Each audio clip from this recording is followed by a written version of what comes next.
Welcome to CNET's live coverage of Apple's Worldwide Developers Conference, WWDC 2024. It's been like almost 2 hours now of getting pretty much a historic moment where Apple has introduced Apple Intelligence. Here in our post-show reactions, I am joined by co-host Lexy Savvides, and our producer Stephen Beecham's also on the line helping us.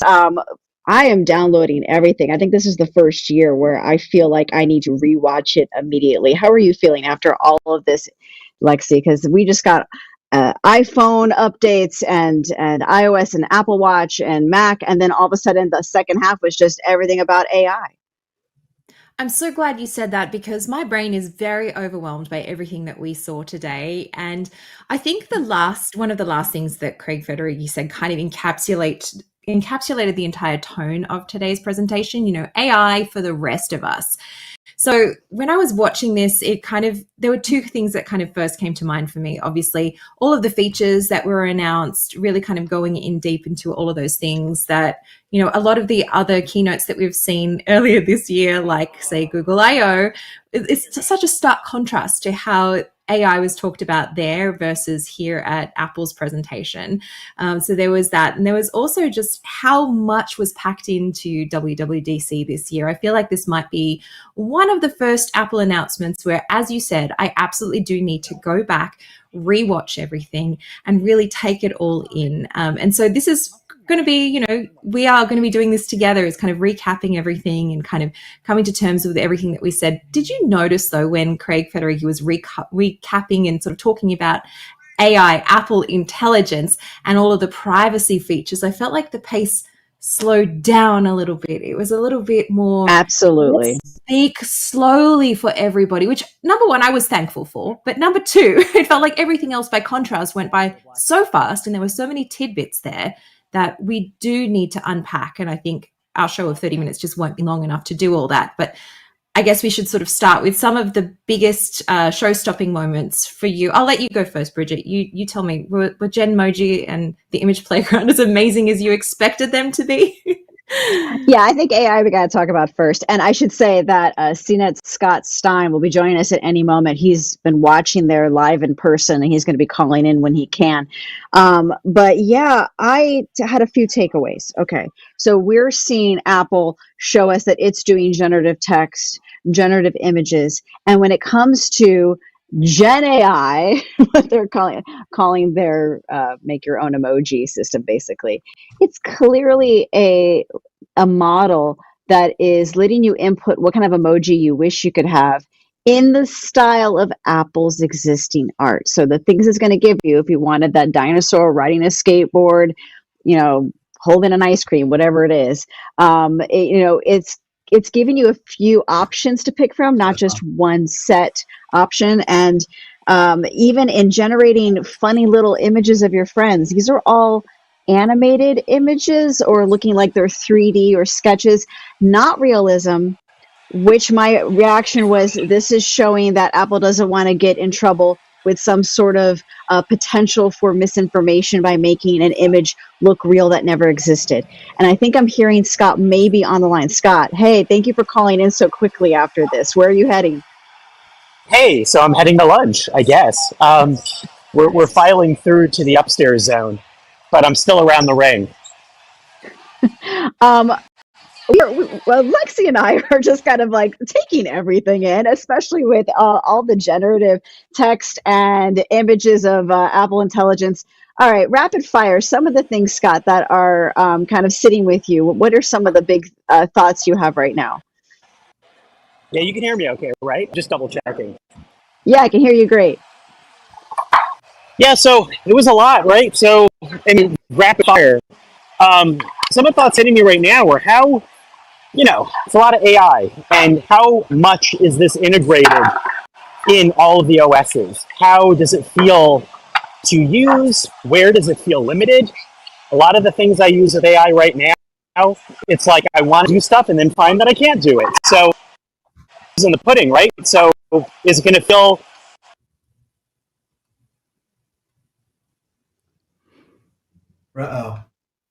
I think we might have lost his connection.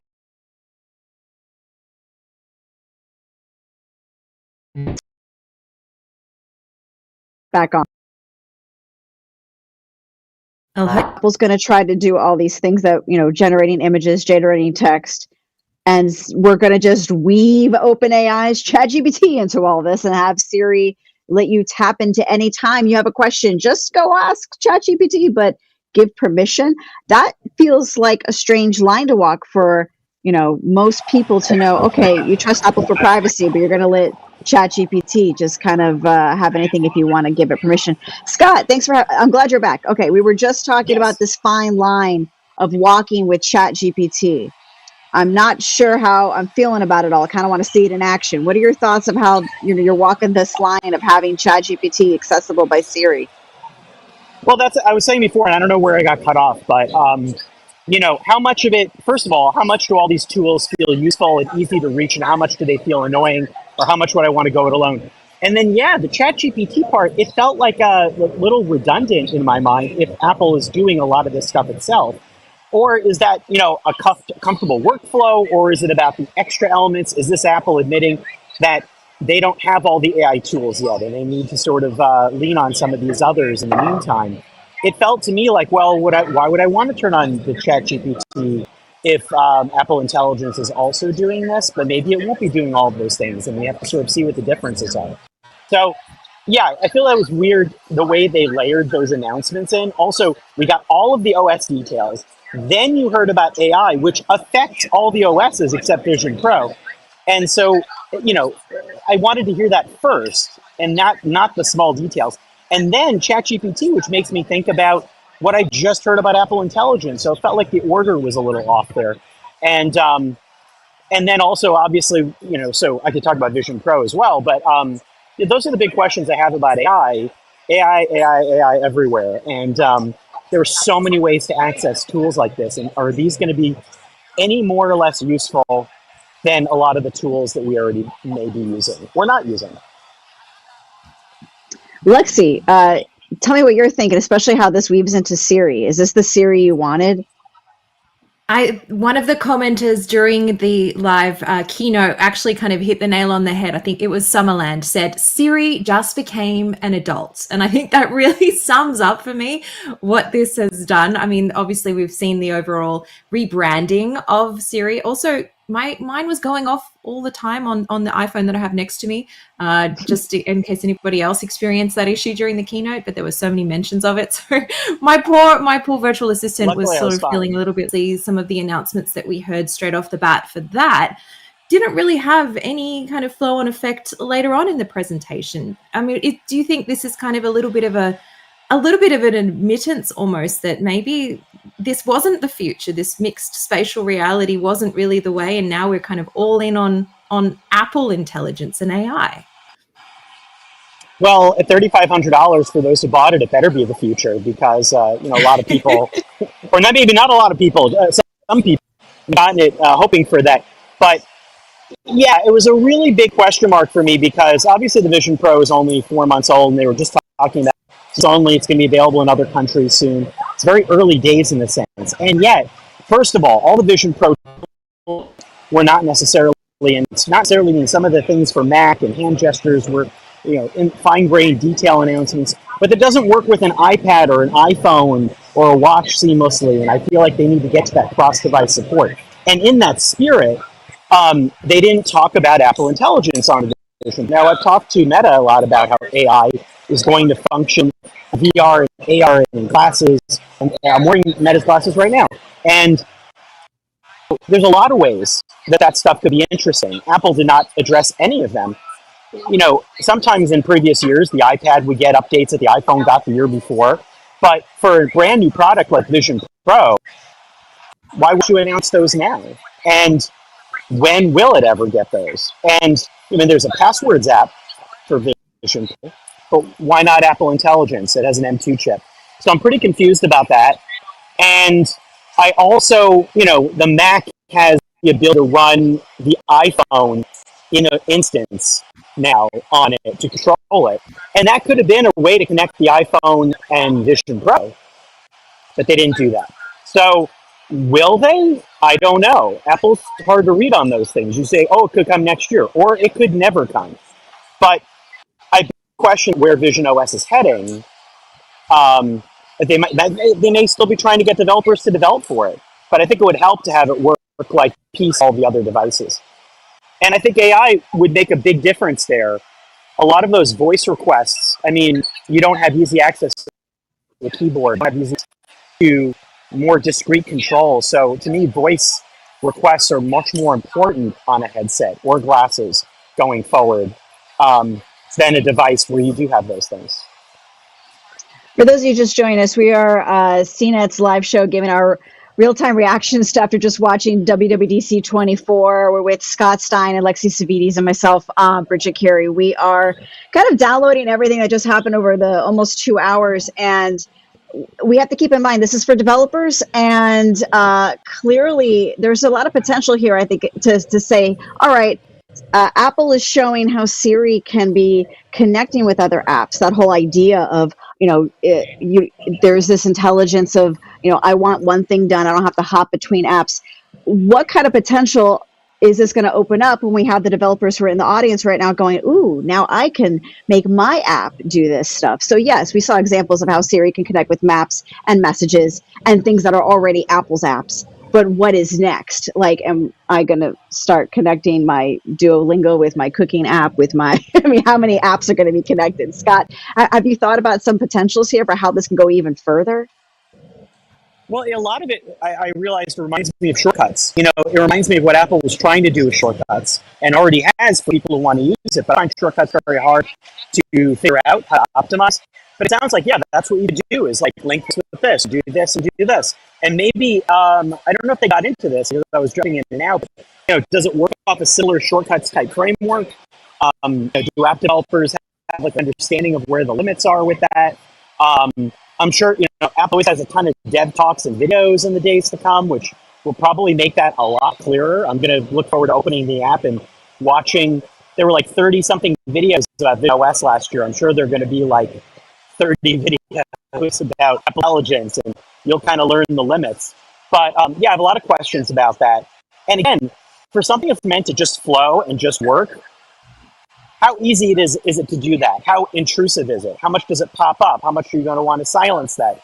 For every notification that pops up, you are to want to hide that notification. So, it's going to be how-to heaven for people who figure out how to control all of these things on your phone when it debuts, and may not some of those features, or may want to find them they weren't into. I think for a lot of it'll be their first dive into generative AI. I mean, I think about my mom who doesn't follow any of this stuff, and other people who just find this stuff kind of like turned on, and I'm curious what it'll be used for. And the writing stuff sounds interesting. I feel like some of that stuff will be more evolved versions of Memorize, and I need to see how it works. At this point, I've heard so many talks about AI in the past few years, and this felt like yet another one with similar territory being covered. Except it is cool that it's embedded into. But damn, put it in Vision OS. Nothing needs help there. I agree with you. I feel like Vision OS is kind of the long lost cousin now as a result of today's keynote. Scott, you were in the audience.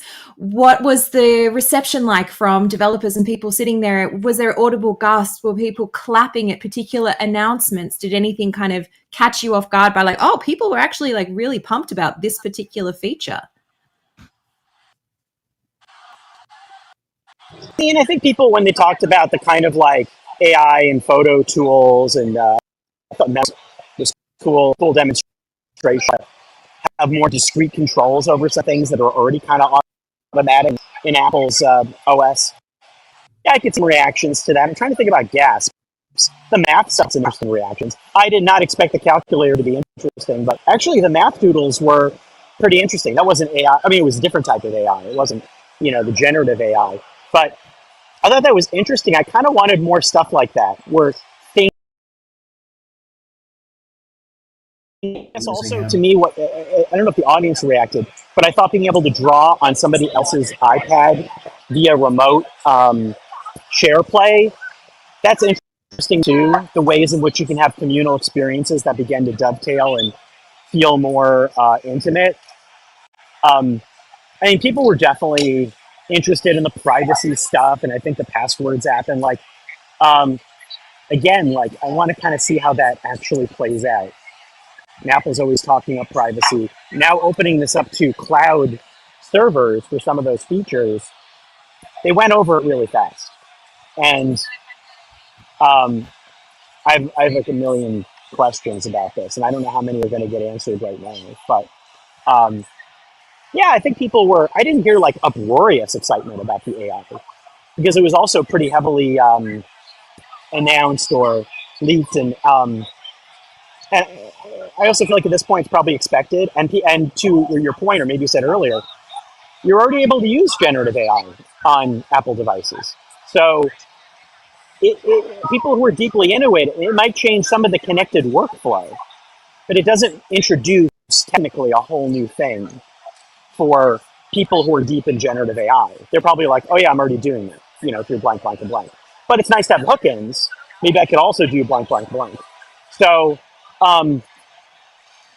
yeah, like it struck me, like I was kind of like nodding and going, interesting, interesting. Also, I kind of felt there was a real lack, if I'm going to get nerdy, there was a lack of multimodal AI, which is like the other term you hear about, using the camera, seeing and hearing things and having the AI factor into that, and Meta's glasses do that, and Google does that with camera access, and Apple already does some of those things. But I feel like already on the iPhone, there's a lot of opportunities for that. I don't think I heard any of that addressed, unless I'm wrong. But I think maybe that's phase 2 of where Apple Intelligence can go. There seemed to be a lot of like text-based and audio-based queries to get to stuff. Yeah, you might not get a live video that the AI is analyzing, but you can like go through all the existing photos and ask it questions, right? So it's not exactly Yeah. the full, letting everything free. No, I'm glad you talked about the iPad because I did not expect calculator to be as interesting as it was. I wonder if now students are going to go, do I even need a graphing calculator if I can do all this just by getting the answers automatically, almost like, just by wherever I draw in it. I think they really are leaning into education. Obviously, they usually do with the iPad, but it just felt like such a tool that like students would be asking for this because of how nice they made it look, whether or not it's easy to do on your own. And I keep thinking about the writing. I'm trying to think of the phrase they were using. I think it's either smart script or something about how it's like being Yeah. able to take my handwriting and clean it up. I spent my whole time making some chicken scratch during this on my notepad during this event. I don't think it can translate my reporting speed writing, but I keep wondering if I can put it to the test. That was an interesting little tweak to like, oh Yeah. yeah, my notes won't be as sloppy. What do you think, Scott? I think it's interesting. I don't know if it's like a total final death to my attempt at improving my handwriting, because if it's like cleaning it up as I go, so that it's like autocorrect. Now I can not know how to type, and now I can learn how to not spell, although I need to correct autocorrect quite a lot. Like, does it mean that I'm going to be increasingly messier and just expect the handwriting to improve? I thought that was interesting. I couldn't tell how much that was different from like versus converting it into text. Now it's converting it into handwriting. Like, is it like really my handwriting, or is it like? I thought that was cool. I'm not a big pencil user, really, and I usually forget to bring it on to stuff. So I think that the note stuff is interesting if I were to use the iPad all the time like that. But again, like I just think something in Math Notes was very interesting in that it intuitively understands what you're drawing and kind of brings it to life like Harry Potter. And I think they need to go further with that. Like, I just feel like where generative AI and everything's going, I expect like you'll be able to kind of doodle and have it kind of conjure things as you're writing, but they're not fully there yet. So it almost feels like Math Notes is like some glimmer of like, oh, that's like I could see my son doing math. Maybe he could tell me, maybe he won't, but reminds me of the kind of equations he does, and reminds me of like Khan Academy illustrations come to life. So it got me thinking. But damn, I was upset that there was no more iPad Mac-like elements with iPad OS after I'd just been talking about that for months. Um, they really just doubled down on Pencil, it looks like, and they didn't really focus on how to make the iPad feel more multitasking friendly. They did talk about that bar becoming a sidebar, becoming a taskbar. It's fine. But the iPad Pro just came out with this whole chip, and I still don't really know what you're going to be using that for. They didn't talk about a lot of ways to maximize the iPad other than being like the iPad's great.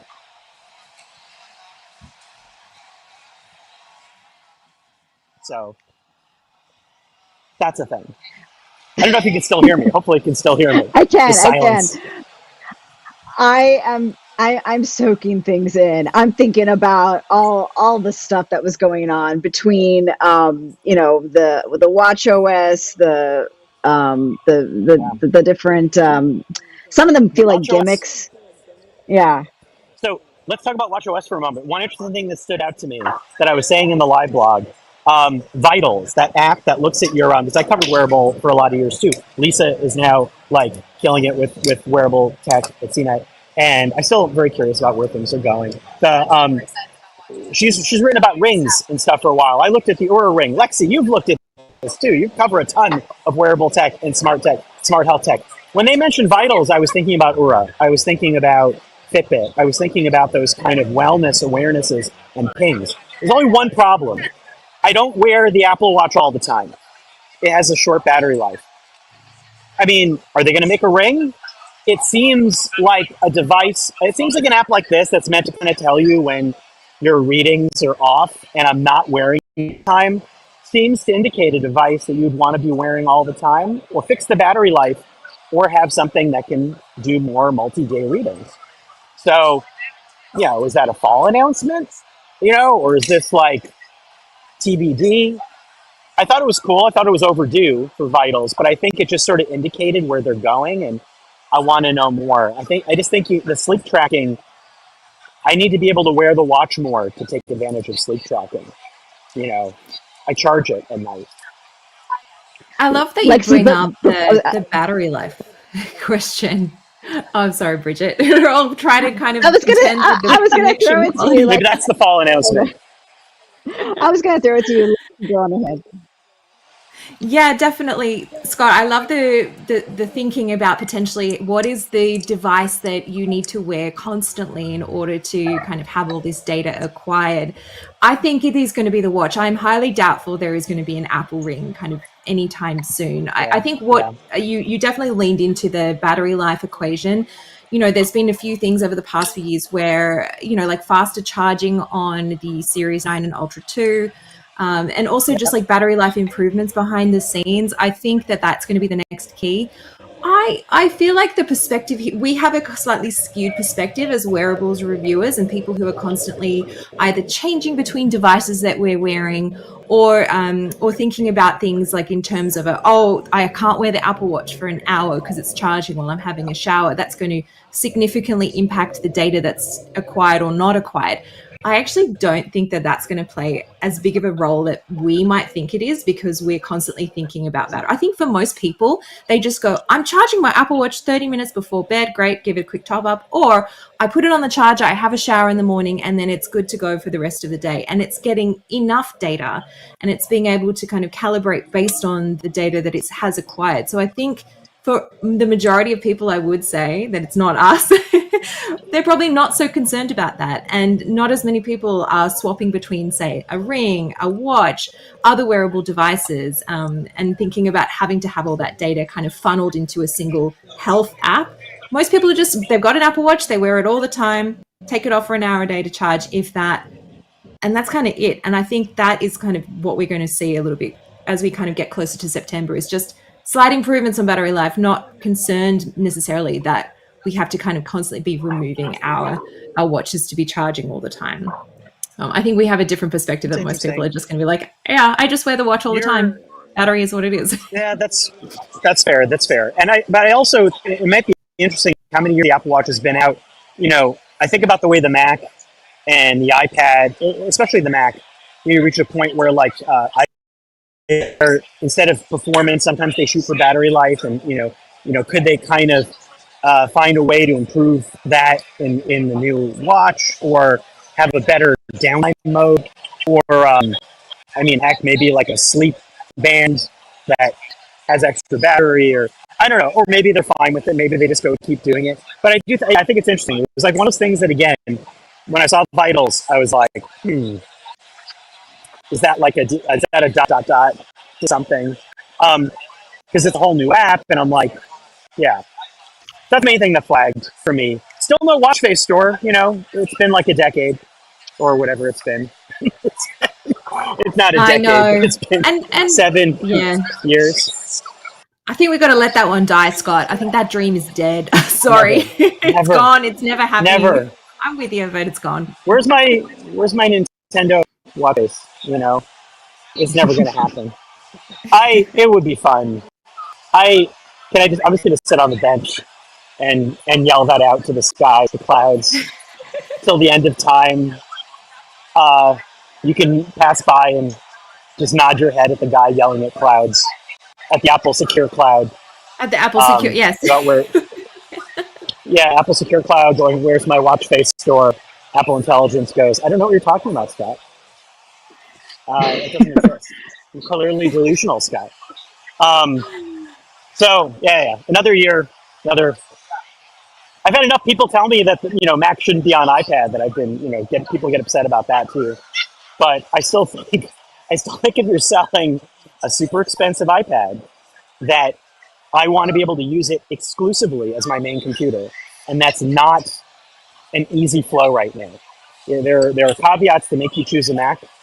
Also, case in point too, Mac now can run an iPhone instance on the Mac.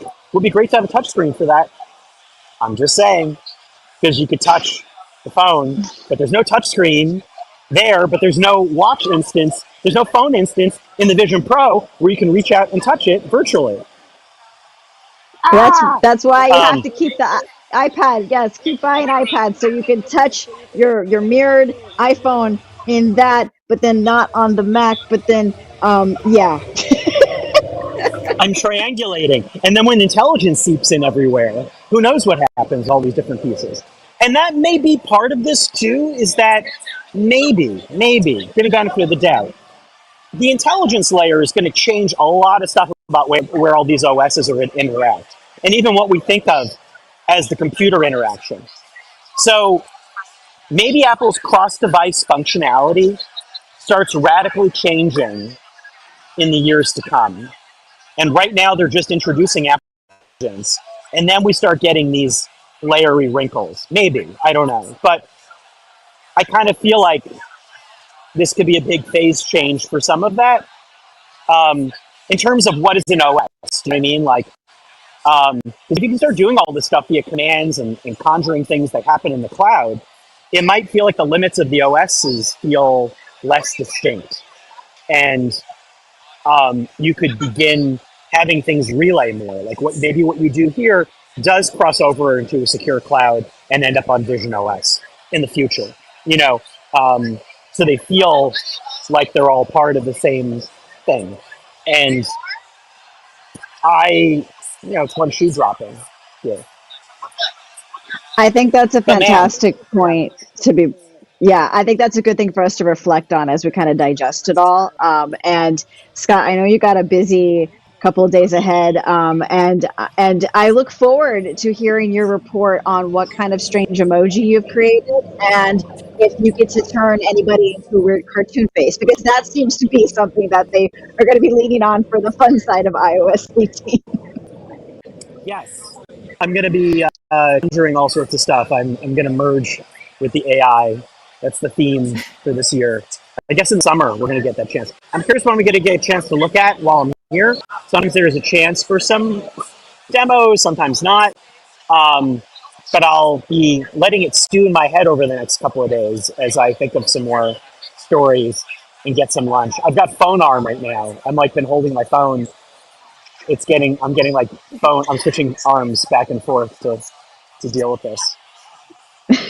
No, don't get phone harm. Well, thank you, Scott, for joining us. And thank you for all of you for watching us live as we're kind of going through all of our reactions to this. And we're going to keep giving you more videos as we break it all down and go through the small details as we do our reporting. So stay tuned to our YouTube channel and our CNET for all the stories. Thank you, Lexy, for joining me on this journey as well. And it's been a pleasure trying to go through all of this strange new AI world, this Apple intelligence world with you.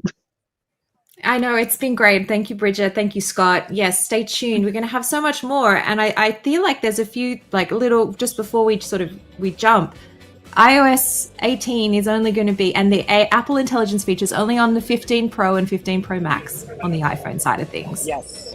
So we're going to have to all upgrade our phones to get this. No. Of course. Right. Or wait for the mainstream everyday phone in the fall that, you'll have to wait for, like the, 16 regular will probably work with that. But yeah, it's true. Like it's really limited right now for phone users. For iPad users, you're going to have one of those Pro-y iPads. And for Macs, if you got a recent Mac, you'll be taking advantage of it, like past few years. So that also, you're right. Like that may really, it sounds more like Mac. Maybe Mac will be the main focus for a lot of people because it'll be in most people's hands. Good point. Thanks everyone for watching. We will catch you with more videos and coverage of WWDC as the week goes on. Take care.